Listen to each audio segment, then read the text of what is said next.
Thank you, everybody. I'm going to do a little screen share here. But actually, first, let's all center ourselves for a moment of these beautiful sensory impressions we've been experiencing here through our technology as we are gathering here. And often in the yoga tradition, we chant Om. And Om is the interconnected nature of all reality, which I hear people bringing up over and over again today. So as we chant here, it's different than when we're in person, but let's try to feel that vibration that connects us through that sound. Even though we're in different locations, we still have that connection. So we'll chant 3 short, gentle Oms with each other. Let's all inhale.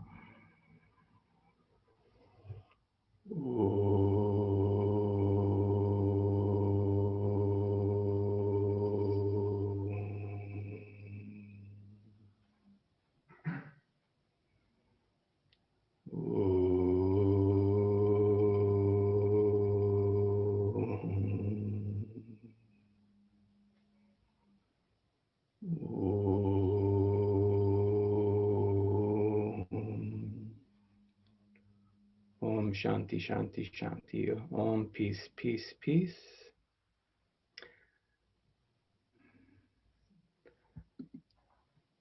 In the yoga tradition, we often hear the saying, Tat Tvam Asi, you are that. And I've been hearing that echoed over and over again today with David's opening and the beautiful chants that Alora was sharing, and a lot of those relate back to the yoga tradition. And then Craig's beautiful meditation was very much so reminiscent of some of the aspects of yoga that we're going to touch on.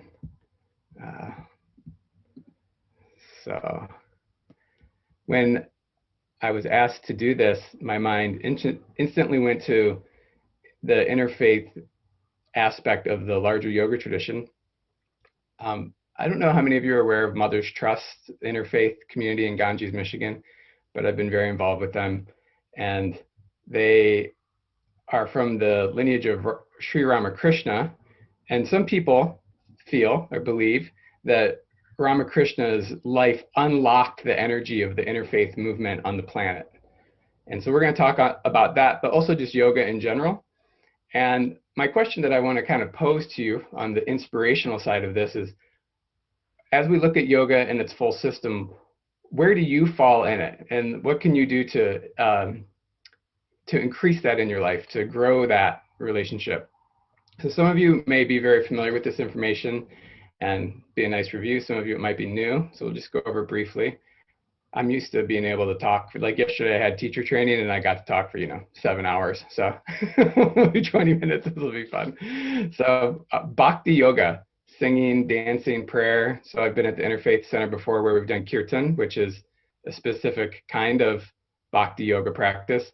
But yoga, because it's a very open view, it views any practice that involves singing, dancing, and prayer to be Bhakti. So Christianity, Islam, they're all different forms and expressions of Bhakti Yoga.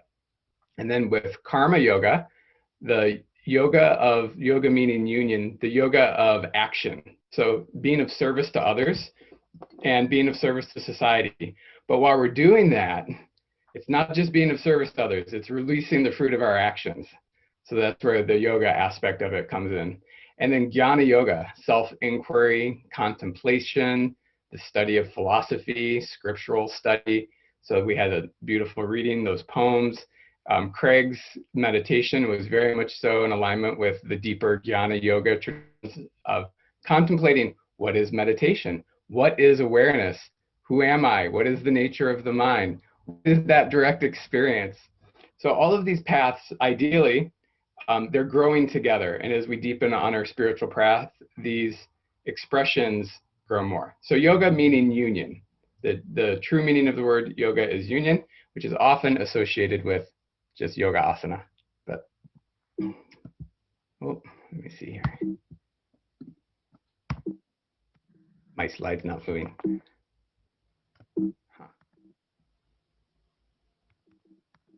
I'm locked up here.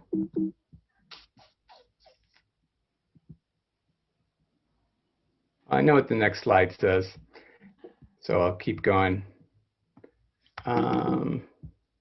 If anybody else who's an admin, if you could, I don't know if you guys can stop my screen share so that I can reload it. I don't know why it's not giving me the bip, bip, bip sound effect. Cool, thank you. So as I just was referring to in the yoga system, we often think about the physical aspect of, I'm going to keep it in this mode because it's easier for me to get around in. We think of hatha yoga, which has been often reduced down to asana, yoga poses. And it's much more than that. We've got breath work, which we call pranayama, bandhas, which are interlocks, mudras, using with our hands and our tongue, placing it in a certain position. And we're doing all of that in Kundalini and hatha yoga to work with our Kundalini energy. And then we have Raja Yoga, which is what some people refer to simply as mental control or the path of meditation in yoga. So a lot of these yoga paths, they all blend together, and different schools will define them in slightly different ways. And then we have Nada Yoga, which has mantras, yantras, like you see all of the squares that are attached on each other, and meditating on those for visualization. So these are a lot of the branches of yoga, and I'm just going to briefly touch on some of them. Back on this first slide, when you think about bhakti, karma, and jnana, I was thinking about a regular church community or religious community. There's usually some sort of devotional practice, prayer, singing, dancing, and then there's usually some emphasis on service in the community, and then there's always some sort of level of self-inquiry. So these are things that are just naturally occurring in spiritual practice. So in yoga, my observation is it's labeling what is. So it's not so much that it's a dogma or an ideology, it's just pointing out the nature of human spiritual behaviors and the process of spiritual evolution. I've got a couple quotes from the Bhagavad Gita here about karma yoga. Your human right is for activities, never for the results of the fruit of your actions. You could say the fruits of your activities. Let not the fruits of action be your motive, nor let your attachment to inaction. It's a beautiful quote celebrating that it's our very nature to be in action and to be doing things, but we get bound up when we get attached to the outcome of what that might look like.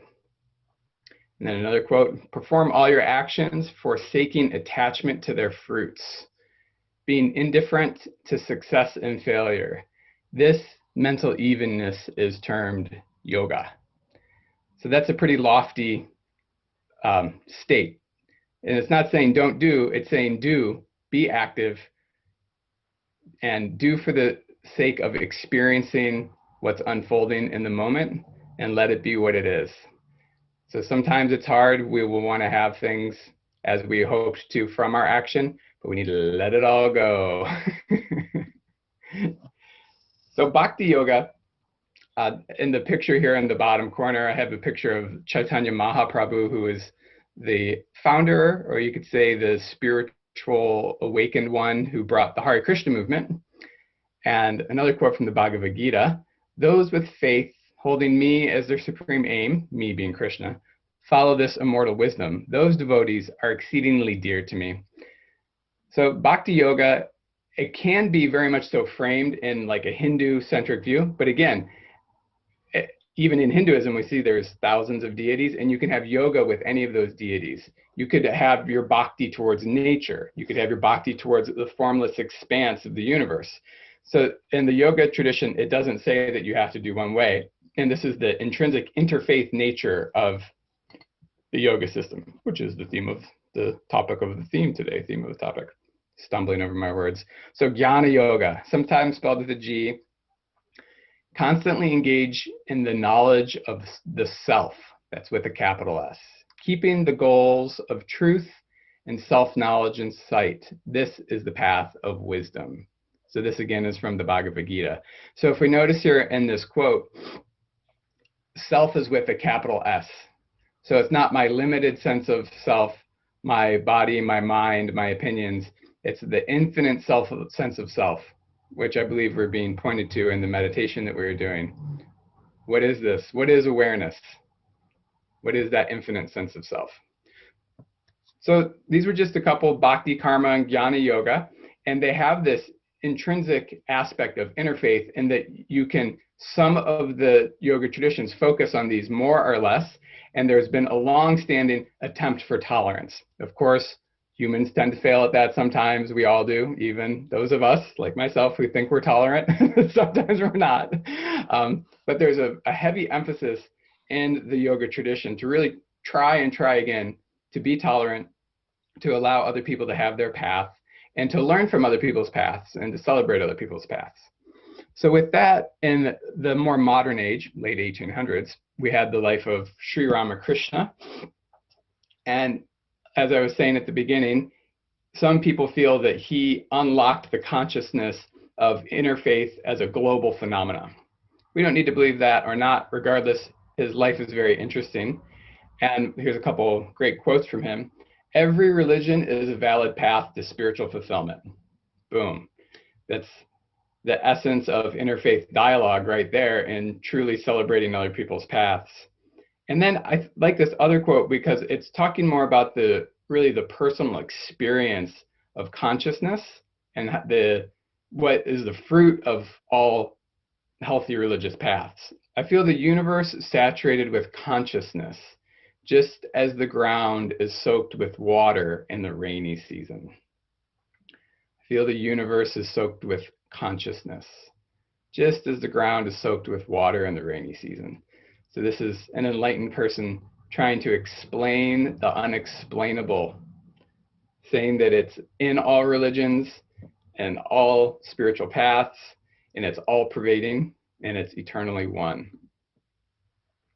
So Ramakrishna's Ecstasys, so samadhi, as they often call it in the yoga tradition. So one of the interesting things about his life is he went deep into these different spiritual paths, Islam, Tantra, the various sects of Vedanta, and what some people will call Hinduism, and Christianity. So he actually spent time with teachers, and he fully embodied the teaching, and he had the full spiritual experience that can come along with those spiritual paths. So with Ramakrishna, one of the amazing things about his life is that he was not only saying all of these spiritual teachings have a piece of the same truth, he was directly experiencing them all as valid paths and valid methods and fully experiencing that. That's why some people feel he was unleashing the energy through his direct experience, unleashing the interfaith consciousness through the planet. So Swami Vivekananda, who was a student of Sri Ramakrishna, came to America in 1893. An interesting thing about Swami Vivekananda that I did the math on, he did a famous talk at the Parliament of World Religions. You can read it online. There's lots of, it's not super long, it's a nice little PDF and in various places. His talk was September 11th, a popular date, 1893. So if you do the math, 1893 to 2001, when the September 11th attacks happened, is 108 years. So if anybody knows much about the yoga and Hindu tradition, 108 is a very significant number. So I don't know what this means because, you know, of course, September 11th is horribly tragic, but it was 108 years before Vivekananda gave his talk at the Parliament of World Religions. And at the Parliament of World Religions, he said, "I am proud to belong to a religion which has taught the world both tolerance and universal acceptance. We believe not only in universal toleration, but we accept all religions as true." It's a beautiful way of saying it. One of my kind of contrarian, joking ways to talk about the yoga and the Hindu worldview, I call it the problem of Hinduism, is that it doesn't view any religion as separate from it. So when Christianity came in, they put a red dot on his head, they waved incense, and it turned into almost a Hindu practice. And a lot of them, they view Jesus as a saint. They don't view him as a different religion. They view him as another enlightened master that came, that had a beautiful teaching and had a unique scripture that came with it.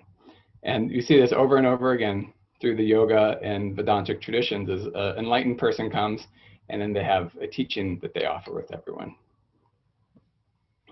So another quote from Vivekananda, and this picture at the bottom is him at the Parliament of World Religions. He's the one, and you guys can't see me pointing at the screen, but he's the one with the turban in the middle.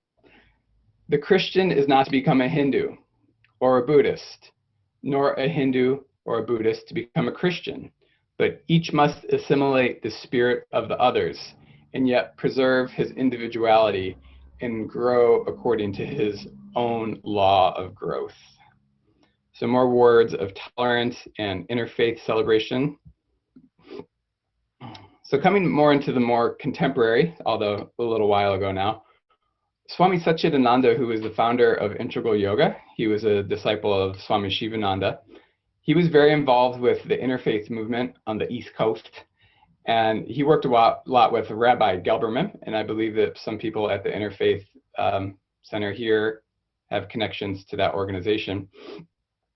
So in '68, Rabbi Gelberman and Satchidananda started the Center for Spiritual Studies, and then in 1979, they started the All Faith Seminary. So Mother's Trust Interfaith Center and Ganges, they are all of the Swamis and ministers there all have gone through the All Faith Seminary. And there's a beautiful relationship between Satchidananda and Rabbi Gelberman, and they did a lot of events with each other throughout the years. And they were always trying to celebrate all faiths coming together, interfaith spirituality. So, I think I have 2 minutes left. So I'm going to skip my little comment on the Yoga Sutras, and we'll go to Gandhi. Here's a great picture of Gandhi I found on the web. And here we have a Sikh on one side, a Muslim on another, and Gandhi coming forward.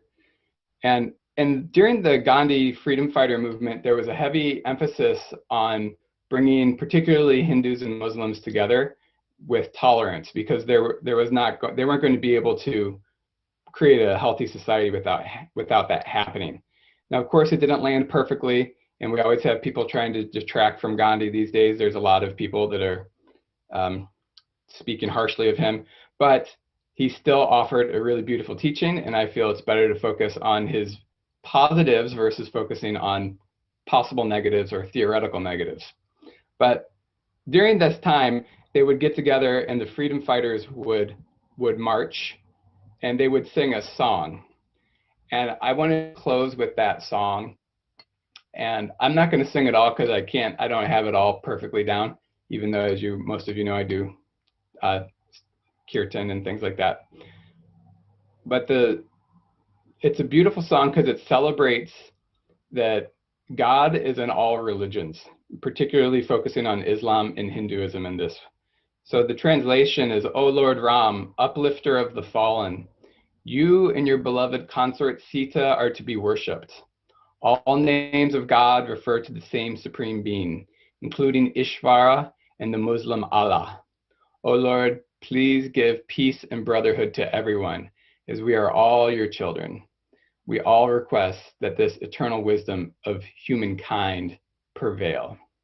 So Raghupati Raghava Rajaram Patita Pavana Sitaram Sitaram Jaya Sitaram Bhajapare tu Sitaram Ishvara Allah Tero Nam Sabko Sammati De Bhagavan.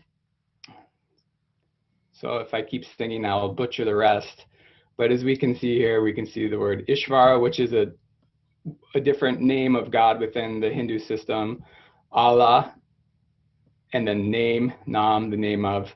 So this was a way to try to bring the Muslims and the Hindus together where they could celebrate the oneness of spirituality together. And with that, I just wanted to share my closing thought, which is with all of this, how do you find inspiration as an individual? And knowing that all of these paths are valid paths, Bhakti Yoga, the path of devotion, Jnana Yoga, the path of self-inquiry, Karma Yoga, the path of service with being free from the fruits of our actions. So thank you all for letting me share a little bit about yoga tradition. Om Tat Sat Om. This is Om. That is Om. Everything is that power of Om. Namaste to you all.